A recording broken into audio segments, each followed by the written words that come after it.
Que serait Pâques sans chasse aux œufs? La tradition a été respectée au Jardin pour la Paix à Bitche, agrémenté de 4 ateliers pour les enfants qui ont évidemment été récompensés par des chocolats. Attractions à sensation ou pêche au canard, il y en a pour tous les goûts et pour tous les âges à la fête foraine de Sarreguemines.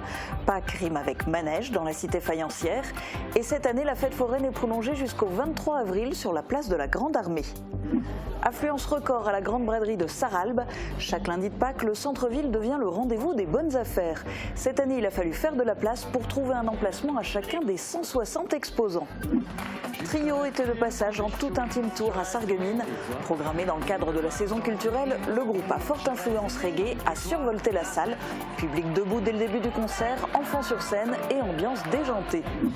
Massisteria a mis le feu à la Halle Verrière. Le célèbre groupe de métal français est en tournée pour lancer son 10e album, Tenace.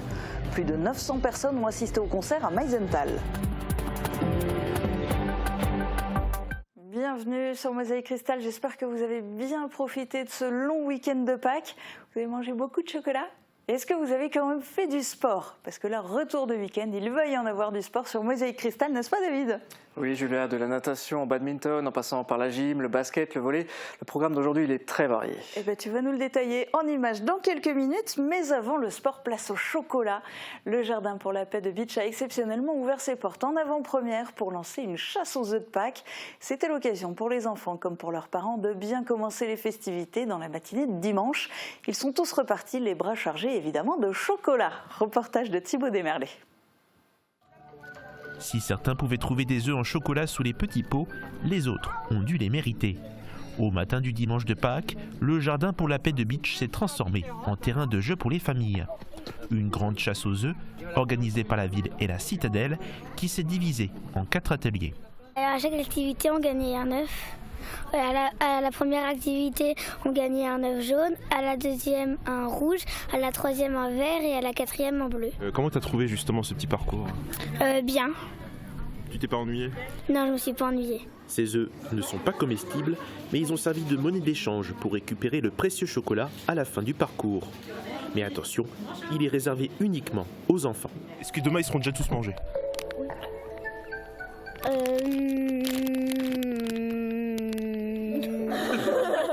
Non.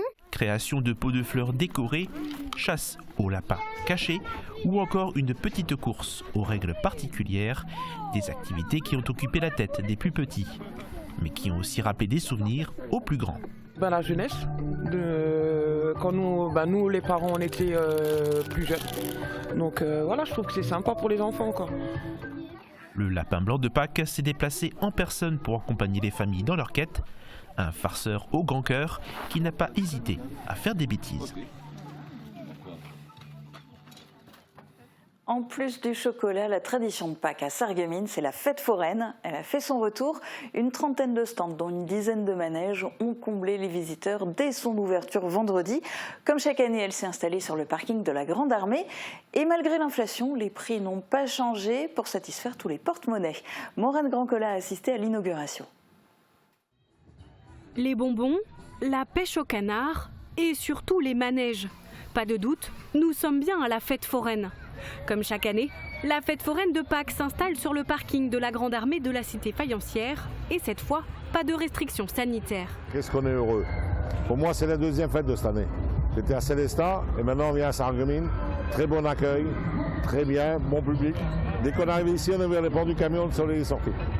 Comme à son habitude, la municipalité est venue inaugurer les festivités. Le nouveau conseil municipal des jeunes en a d'ailleurs profité pour faire sa première sortie officielle. Plutôt chouette, les premiers pas en politique. Ouais, ça fait plaisir. On partage des moments ensemble qui nous rapprochent. La fête foraine de Pâques, c'est avant tout passer un bon moment en famille ou entre amis et parfois savoir repousser ses limites. Les élus n'ont d'ailleurs pas eu froid aux yeux et ont joué le jeu en s'installant dans l'une des attractions les plus fortes de la place.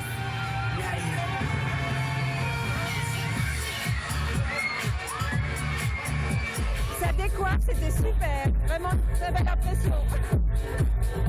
Très beau manège, le concept, les sensations fortes. Cette année, la fête foraine de Pâques se tiendra du 7 au 23 avril. autre tradition locale du week-end pascal, la grande braderie de Sarralbe. Hier, lundi de Pâques, les rues du centre-ville étaient une nouvelle fois bondées, sans doute encore plus que d'habitude. Cela fait 2 ans que l'événement est à nouveau organisé, après la crise du Covid. Et la météo était au rendez-vous en début de journée. Reportage de Thibaut Desmerlet. Le public s'est déplacé en nombre pour découvrir les exposants de la grande braderie de Sarralbe. L'année dernière, c'était la reprise après la crise du Covid. On comptait 130 stands. L'édition 2023 a connu un regain de commerçants. Plus de 160 exposants étaient présents dans les rues du centre-ville. Les organisateurs ont dû agrandir la surface pour réussir à placer les nouveaux venus. Lundi, en début d'après-midi, le soleil a pointé le bout de son nez et a permis à de nombreux visiteurs de venir découvrir professionnels, artisans, producteurs et commerçants de toute la région. La grande braderie est devenue au fil des ans un rendez-vous incontournable. Et oui, c'est une braderie qui vient traditionnellement clore le week-end de Pâques. Mais remontons dans le temps, quoi de mieux qu'un concert endiablé pour commencer le long week-end pascal. Trio était jeudi soir sur la scène de l'hôtel de ville de Sarreguemines pour plus de 2h30 de concert dans une ambiance survoltée. Ça le comble pour ce groupe à forte influence reggae, un incontournable de la scène musicale française depuis plus d'un quart de siècle. Retour sur l'événement de la saison culturelle en images et évidemment en musique. Trio, c'est le groupe qui débarque sur scène de là où on ne l'attend pas et qui réussit à faire se lever le public avant même d'avoir commencé son concert. J'aurais préféré pour toi juste inverser le cours des choses. J'aurais aimé, et toi, une main tendue, une roue. J'aurais aimé de toi la certitude d'un geste, simplement quand ça ne va pas, ne pas se fuir comme la peste. Ils en étaient déboussolés de voir que l'on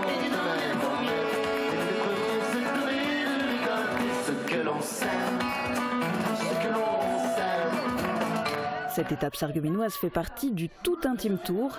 C'est la tournée intimiste et interactive de Trio. Cette fois, ce sont les spectateurs qui choisissent les chansons. Et les plus jeunes ont eu le privilège de monter sur scène pour assurer les chœurs de l'hymne de nos campagnes. Contre le parfum d'une rose, c'est l'hymne de nos rivières, de nos montagnes, de la vie du monde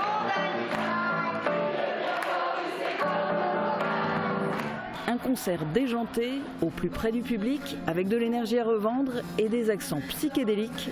Pas de quoi être désolé.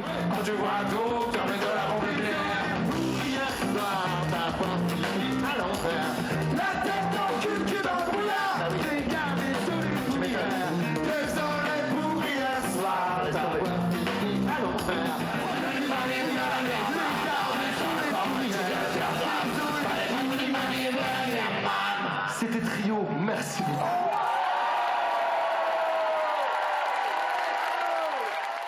On change d'ambiance musicale, c'est un groupe de métal français de renom qui était de passage à la Halle-Verrière vendredi soir.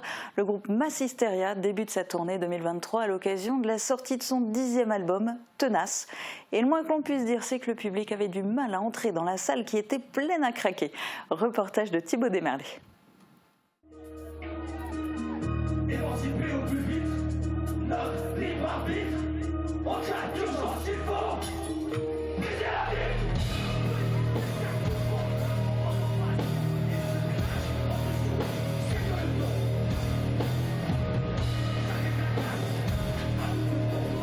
C'est une véritable communion avec le public.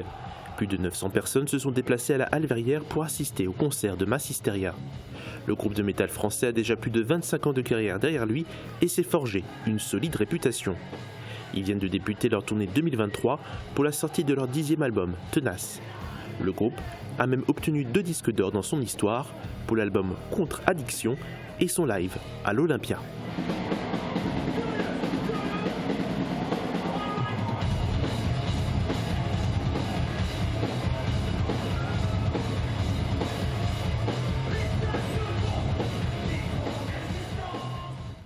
Après ce tour d'horizon des événements très variés du week-end, place au sport, juste après les prévisions de Météo France.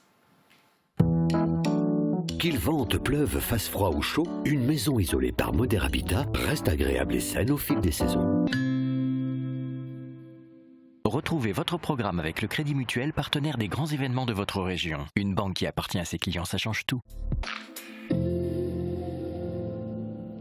Bonjour tout le monde, le mauvais temps sera de retour demain. La matinée débutera sous de fortes averses qui seront plus faibles au fil de la journée. Côté température, les minimales iront de 6 à 7 degrés et les maximales de 11 à 12 degrés. Demain nous fêtons les Jules et il fera jour de 6h50 à 20h22. Passez tous une belle journée et à demain.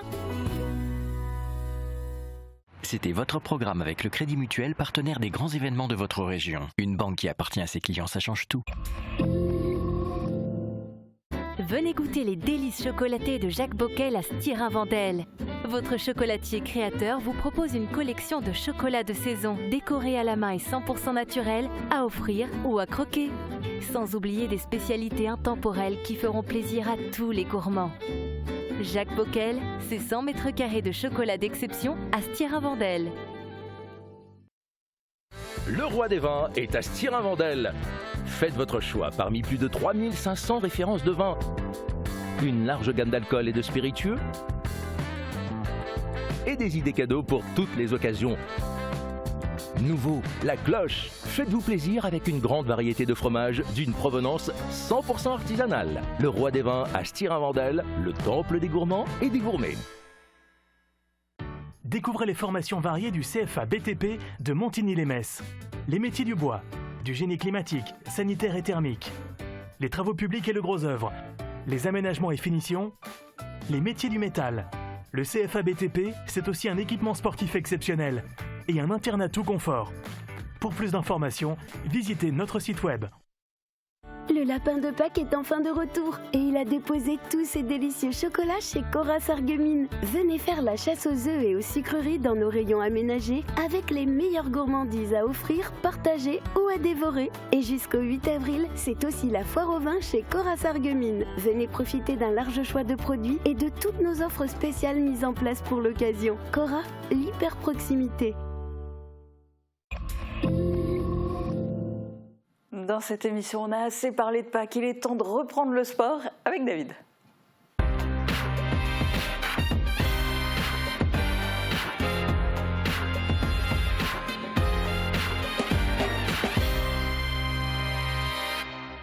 Et si certains sports ont marqué une pause en ce week-end pascal, d'autres étaient très actifs, à commencer par la natation.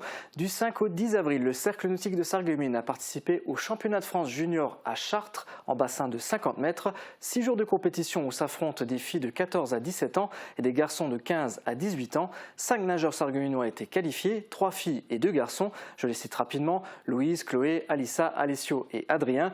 4 d'entre eux ont accédé au final A et les 5 ont concouru en finale B. Chloé Lombardo est parvenue à décrocher 2 médailles, la bronze en 50 mètres brasse et l'argent en 100 mètres brasse, ce qui fait d'elle la vice-championne de France avec un nouveau record personnel. Bravo à elle et à l'ensemble de l'équipe pour leur performance. Cette compétition leur a permis de se tester et de préparer les prochains rendez-vous, notamment les championnats de National 2 à Melun du 17 au 21 mai, suivi du meeting national de Metz fin mai. Avec ses performances, le Cercle nautique de Sarreguemines maintient ses promesses et ses objectifs, à savoir remporter au moins une médaille à chaque compétition nationale à laquelle il participe. Et il y en avait même 2 cette fois-ci, et c'est tant mieux. David, ce week-end, il y avait aussi du basket. Oui, et plus particulièrement un match de play-off pour l'Asso Basket Sarreguemines, déterminant pour le maintien. Samedi, les Loups Alpha se sont imposés à domicile face à l'ES Agondange, une victoire qui fait du bien. C'était l'avant-dernière journée de championnat. Les Sarregueminois se rapprochent de plus en plus d'un maintien en pré-régional. Résumé de la rencontre avec Morane Grandcola et Thibaut Desmerlé. L'enjeu pour l'Asso Basket Sarreguemines est clair, se maintenir impérativement en pré-régional. Nous sommes à l'avant-dernière journée du championnat. Pour ce match aller, les Sarregueminois en bleu affrontent l'ES Agondange. Ils placent beaucoup d'espoir dans cette rencontre. Une victoire, c'est le mot d'ordre ce soir. On est obligé de gagner. C'est un match de classement, donc c'est important pour la course au maintien. Ça fait plusieurs semaines qu'on s'entraîne bien, les joueurs sont concernés. Malgré un départ fragile durant les 2 premières minutes du premier quart-temps, l'équipe senior sarregueminoise a réussi à lancer la machine et à ne plus s'arrêter. Durant tout le match, elle a réussi à creuser un écart de points de plus en plus important. L'ES Agondange a essayé de suivre, mais n'est pas revenu au score. L'Asso Basket Sarreguemines ressort victorieuse de la rencontre, 100 à 66. Belle victoire à domicile ce soir, devant notre public. On a produit un beau basket et ça fait plaisir enfin. On avait vraiment un beau jeu collectif, de la contre-attaque. Et comme dit, l'adresse aussi, ça fait tout derrière. Le capitaine sarregueminois salue la prestation de leur adversaire, qui est arrivé en équipe réduite avec un blessé. Je pense que ce soir, on a été meilleurs qu'eux. Après, ils n'ont pas démérité. À 5, ils se sont déplacés. Bravo à eux, ils n'ont rien lâché jusqu'au bout. Et il faudra faire le taf au match retour. L'équipe sarregueminoise est pour le moment 9e au classement. Le dernier match de la saison qui scellera le championnat se déroulera le 7 mai. Un match retour qui l'opposera une nouvelle fois à Agondange. Il déterminera le maintien ou non de Sarreguemines en pré-régional. L'équipe féminine de Hambar a également joué ce week-end. Pour rappel, le club évolue en championnat alsacien, comité départemental du Bas-Rhin. En pré-régional, les féminines se sont déplacées à Souffelweyersheim, un match qui s'est soldé par une défaite 53-40. Les filles de Hambar sont toujours 9e sur 12. Et voilà pour le basket. Pas de foot ce week-end ? En tout cas, pas de match de championnat pour les équipes fanion du SFC et de l'AES. Les championnats de R1 et R2 reprennent ce week-end. J'en profite tout de même pour communiquer le nouveau stage de foot organisé par le SFC. Même formule que celui des vacances d'hiver. Il s'adresse aux enfants de 7 à 13 ans et aura lieu la première semaine des vacances scolaires du 17 au 21 avril. Une semaine d'initiation et de perfectionnement avec demi-pension. Au programme également une sortie piscine, un atelier de sécurité routière et d'autres surprises. Si ça vous intéresse, les inscriptions se font par mail à l'adresse qui s'affiche sur votre écran. Le dernier stage avait réuni plus d'une quarantaine de jeunes. Et on continue avec la jeunesse, plus particulièrement celle du club de lutte. Oui, ce week-end, la S Sarreguemines Lutte a participé au tournoi de Pâques d'Utrecht aux Pays-Bas. C'était la 50e édition de ce tournoi international destiné aux catégories U15, U17 et U20. Un tournoi qui réunit plus de 850 lutteurs issus d'une vingtaine de pays différents. 8 Sarregueminois y ont participé en lutte gréco-romaine. 5 d'entre eux ont décroché une médaille. J'en cite quelques-uns. Rasoul Galbouraev qui a terminé premier. Lucas Lograsso et Kylian Edou qui ont terminé deuxième. Il y a également eu 2 troisième places, 2 cinquième et une 7e place. Avec ces résultats, l'AS Sarreguemines Lutte a terminé 14e au classement général sur 112 clubs. Pas de chocolat, mais de belles performances et une bonne expérience pour les lutteurs locaux. Et compétition internationale toujours, on prend de l'altitude avec le parapente, David ? Oui Julia, c'est le retour d'Ivan Haas en compétition. Le jeune Ilsprichois de 22 ans a participé à l'Open d'Italie de parapente, le Trofeo Montegrappa, une compétition en 5 étapes qui a démarré le jeudi 6 avril et s'est achevée hier. C'est le rendez-vous printanier incontournable des parapentistes. Il réunit les 150 meilleurs mondiaux. Ivan a terminé 27e toute étape confondue. Le deuxième jour, il a décroché la 6e place, mais le troisième jour, il était en retard. Sinon, il aurait pu terminer dans les 20 premiers. Sur le podium de cet Open d'Italie, on retrouve d'ailleurs 3 Français. La France est vraiment très bonne au parapente. Et en classe série, Ivan termine 2e au classement général. Cette classe concerne les sportifs qui utilisent des voiles moins performantes. Un choix qu'avait fait Ivan l'année dernière pour la Coupe du Monde au Mexique en raison des conditions météo. Mais pour les prochaines épreuves, il réutilisera une voile de compétition. Ce sera pour les pré-européennes en Espagne au mois de mai. Et toujours en Espagne et en mai, il participera également à la 2e épreuve de la Coupe du Monde. Son objectif, finir dans les 10 premiers pour se qualifier à la super finale qui aura lieu en fin d'année aux États-Unis. Et on continuera évidemment de suivre ses performances. Avec quoi veux-tu poursuivre ta chronique ? On parle de parapente, Julien, un sport où on peut admirer de magnifiques paysages. Mais si vous aussi vous voulez en prendre plein la vue, vous pouvez le faire en restant sur terre. Samedi 10 juin, le guide de randonnée Antoine Pixin vous propose de participer à une sortie, une marche dans la région du Grand Ballon en Alsace, un circuit de 16 km dont le départ est prévu au col du Grand Ballon. Au programme, la découverte de plusieurs sites, lacs, cascades, mais aussi des vues panoramiques sur les montagnes de la Forêt-Noire, la plaine d'Alsace et les Alpes suisses. Départ de beach à 6h pour un retour estimé à 20h45. Et le samedi 22 juillet, Antoine Pixin organise une seconde marche, cette fois dans la région du Honeck dans les Vosges. Également un circuit de 16 km dont le départ est prévu au col de la Schlourte. Attention, les chaussures de marche sont obligatoires. Au programme de cette journée, la découverte du Sentier des Roches, la montée au sommet du Petit Honeck avec un repas de midi dans une ferme auberge. Il y aura également un lac à découvrir et bien sûr le paysage du massif des Vosges. Départ de beach à 6h30 pour un retour estimé à 19h30. Si une de ces deux sorties vous intéresse ou les deux, vous pouvez contacter Antoine Pixin aux coordonnées qui s'affichent. Pour la première, inscription au plus tard le 1er juin et pour la seconde, le 10 juillet. Eh bien, c'est noté. Si jamais vous n'avez pas eu le temps de tout noter, vous pouvez revoir cette émission sur notre site internet www.mosaïque-cristal.tv. On poursuit avec l'actualité sportive et le championnat régional de gym. Oui, le championnat régional individuel, performance nationale et régionale. On parle de GAF et de GAM, donc gymnastique artistique féminine et masculine. Ce week-end, 22 gymnastes sarregueminois, dont 18 filles et 4 garçons, ont fait le déplacement à Ilzach en Alsace. Nous avions déjà suivi les étapes départementales et interdépartementales.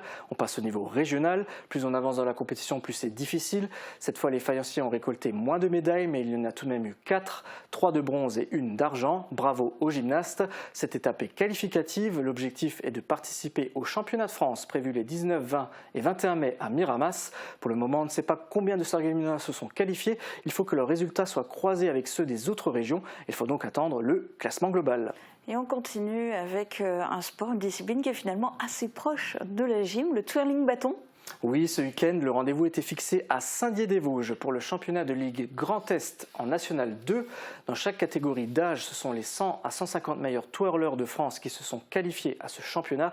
Chaque athlète y participe dans sa région. La région Grand Est en compte environ une trentaine. Le club local de Vousvillers y a participé et a décroché 5 podiums en équipe. Chez les seniors, Agathe et Chloé ont terminé championnes de Ligue Grand Est en duo. Les deux duos cadets se classent 2e et 3e. Et du côté des équipes, donc à partir de 4 twirleuses, les cadets de Vousvillers finissent 2e et les seniors 3e. Pas de podium en solo malheureusement, mais tout de même 2 belles places. Ces résultats sont encourageants pour d'éventuelles sélections en demi-finale. Demi-finale qui aura lieu les 6 et 7 mai à Goussainville. Les athlètes qualifiés seront connus au courant de la semaine. Ce week-end, la même compétition se tiendra pour le niveau national 1 à Andrézy en région parisienne. Et on reviendra donc dessus la semaine prochaine. On continue avec un sport plus répandu, le volleyball. Sport plus classique, oui, mais un exemple d'ouverture et de mixité. En championnat de volley loisirs, femmes et hommes sont égaux. Elles et ils jouent selon les mêmes règles et sur le même terrain. Le nombre de joueuses par équipe est déterminé en fonction des besoins de chaque club. Il n'y a aucune différence entre les sexes. Guillaume Dumonteil nous en dit plus dans ce reportage. Soir de derby au gymnase Jean Jaurès, où Sarralbe en maillot bicolore affronte Sarreguemines. Dans chacune de ces deux formations, on retrouve sur le terrain des hommes et des femmes. Ces dernières ne sont pas là pour faire de la figuration. On dit toujours, voilà, c'est une fille, elle va moins bien jouer. Il y a des filles qui dépotent beaucoup plus que certains garçons. Et ça se remarque à tous les niveaux. Nos filles, elles sont titulaires à chaque match. Après, elles ont leur qualité. C'est sûr qu'elles sont un peu moins grandes que les garçons, donc elles sont moins sur des postes d'attaquantes, mais elles sont aussi vachement agiles et assez techniques à la passe. Par exemple, Nestlé et Jessica en libéraux. Les garçons vont plus jouer maintenant sur ce qui est de la force. Les filles, elles vont peut-être regarder différemment le jeu pour pouvoir jouer des balles un petit peu plus complexes dans la mesure pour voir un petit peu les trous sur le terrain, ce genre de choses. Cette mixité a des effets positifs sur le jeu, mais aussi sur l'ambiance générale qui règne pendant les rencontres. Ça crée quand même une cohésion beaucoup plus sympa. Moi j'ai toujours joué en fille jusqu'à maintenant, c'était ma première année l'année dernière en loisir et en fait le filet est plus haut parce qu'en fille on joue en 2,24, là c'est à 2,43 donc c'est un peu plus compliqué. Il faut s'adapter, il faut pousser un peu plus les balles, mais niveau cohésion c'est pas mal, ça change un peu les visions de jeu, les stratégies de jeu. Et du coup c'est sympa, on s'entend bien et puis les garçons en général ils sont fair-play avec nous donc c'est chouette. Ce championnat de volleyball loisir est aussi une compétition. Remporter des matchs rend ces moments passés ensemble sur le terrain encore plus agréables. Et ce soir-là, ce sont les joueuses et joueurs sarregueminois qui ont battu Sarralbe 3-7-1. L'équipe 1 de Sarreguemines caracole d'ailleurs en tête avec 10 victoires en autant de rencontres. L'équipe 2 est elle 4e de ce même championnat. De son côté, Sarralbe n'a pas encore connu les joies de la victoire.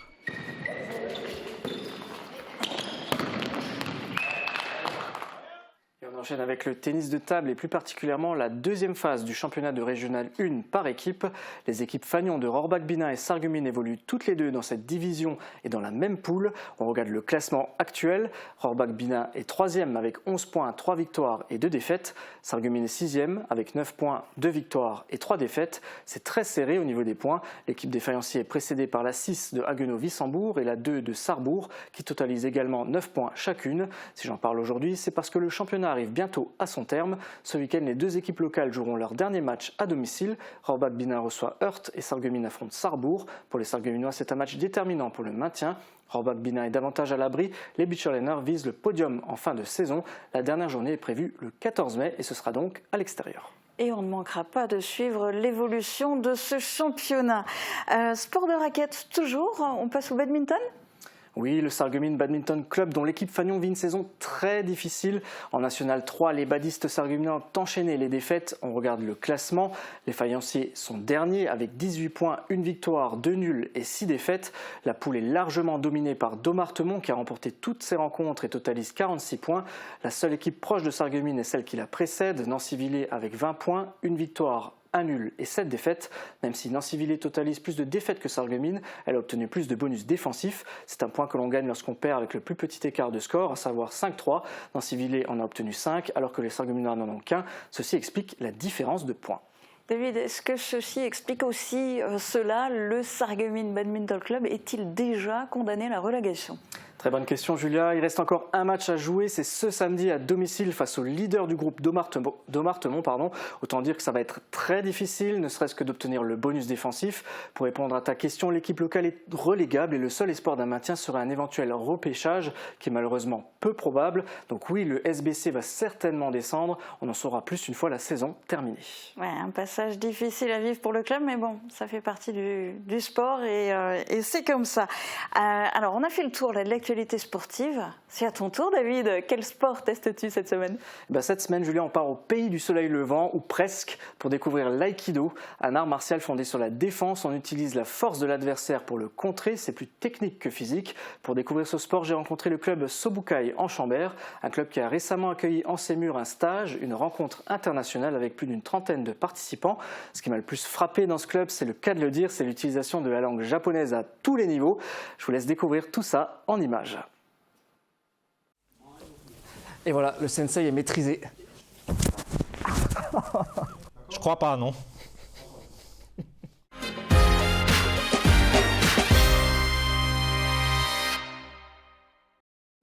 Et vous le reconnaissez à côté de moi, le sensei Stéphane. Stéphane, on est ici à Chambert au club d'aïkido. Est-ce que tu peux me présenter un petit peu la structure?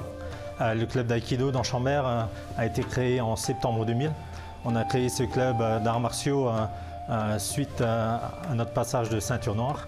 Et à l'époque, le sensei nous a poussé un peu à ouvrir notre propre club. Donc ça fait 23 ans qu'on est ici en Chambert. Et vous êtes combien? Nous sommes 20 licenciés actuellement. Ok. Vous avez connu une période où vous étiez un peu plus nombreux? Oui, on était déjà plus nombreux. À une époque, on a déjà dépassé les 45 licenciés. Et actuellement, on est 20. Le club s'appelle Sobukai en Chambert, ça veut dire quoi Sobukai? Sobukai, c'est tout simplement le regroupement de toutes les disciplines que comporte l'aïkido. D'accord. Alors la question aussi, c'est est-ce que vous faites de la compétition dans ce sport? On ne fait pas de compétition proprement dit, mais on organise des stages chez nous, ici en Chambert, où on part à l'étranger, en Belgique ou au Luxembourg, pour participer à d'autres stages, histoire de progresser. D'accord. Écoute, je te remercie. Maintenant, moi, j'aimerais découvrir un petit peu l'activité. Derrière nous, ils sont en train de s'échauffer. Qui est-ce qu'il faut que j'aille voir? On pourrait aller voir Alexis. Ok, écoute, on y va, c'est parti.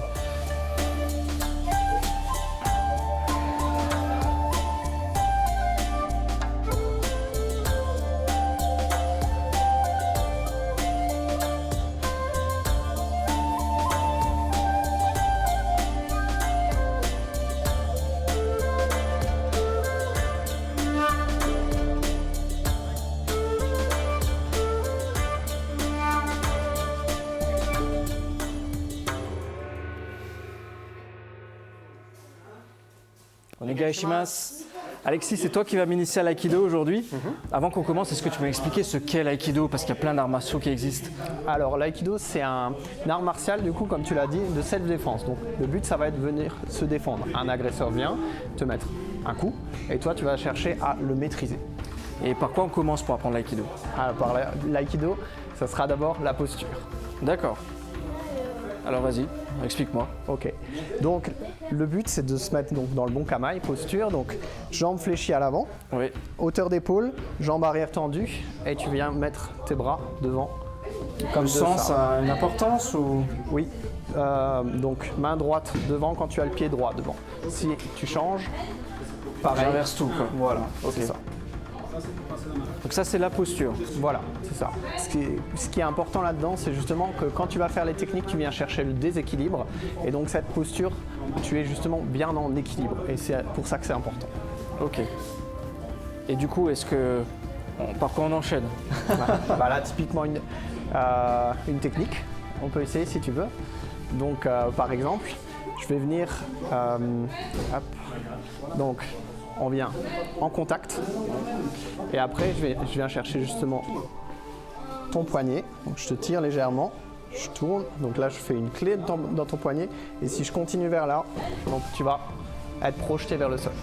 D'accord, donc moi je t'agresse en fait, c'est ça? Voilà, c'est ça. Essaie de me mettre un coup de poing. Hop, hop, et voilà. Ok, mais j'arriverai pas à reproduire ça. Est-ce que tu peux me montrer? Il faut que j'apprenne le geste. Pas de souci. Donc première chose, tu saisis au niveau du poignet. Oui. Voilà. Donc avec l'autre main du coup. C'est ça. Donc là par exemple, voilà, c'est ça. Avec l'autre main. Ensuite, tu vas changer de garde. Tu vas passer ton pied gauche devant. Ouais. Voilà. Avec ta main droite là, tu vas passer dessus. Et c'est celle-là, voilà, qui vient la saisir. Voilà. Et tu viens chercher mon déséquilibre. Et après je te pousse vers là-bas. Voilà. D'accord. Ok, ouais, mais il faut enchaîner ça du coup. Ouais, c'est ça.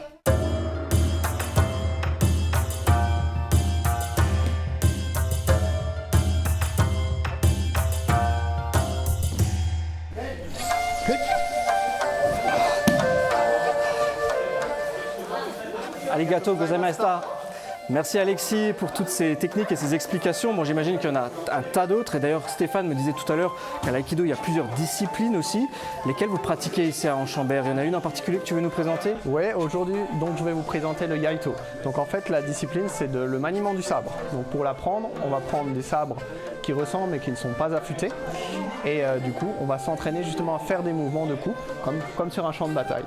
On va regarder ça tout de suite.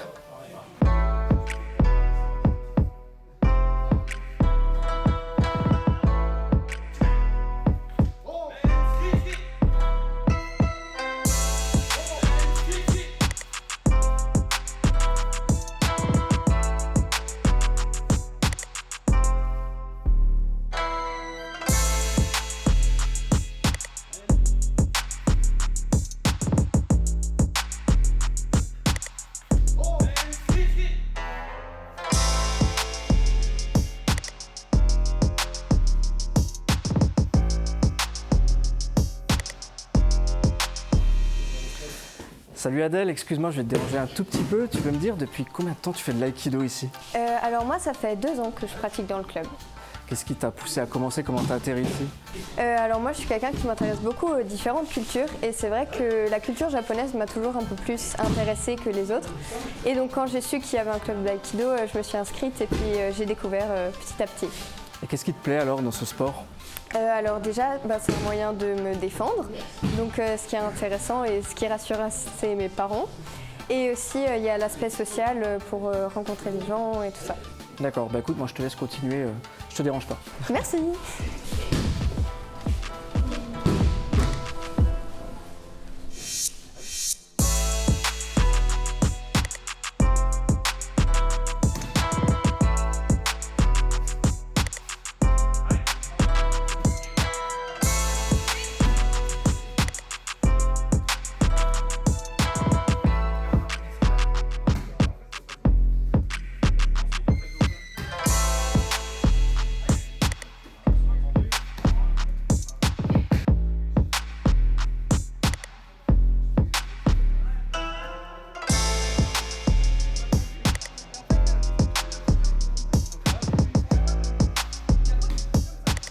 Une des particularités de ce sport, c'est que tout se fait en japonais, l'échauffement, les exercices, ils sont presque bilingues. D'ailleurs, ils m'ont appris un mot, c'est kawaii.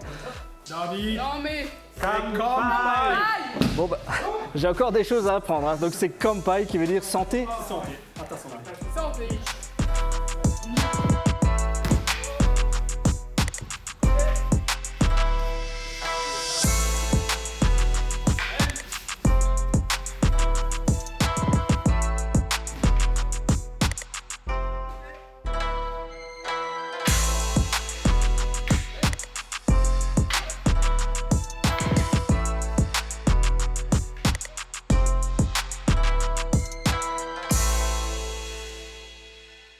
Et voilà une belle expérience ce soir avec le club d'aïkido d'Enchambert, un sport d'honneur, de respect et de contrôle. Si ça vous intéresse, les séances, c'est les mardis et vendredis. Merci encore de nous avoir suivis et à la semaine prochaine. Pour Sobukai Enchambert...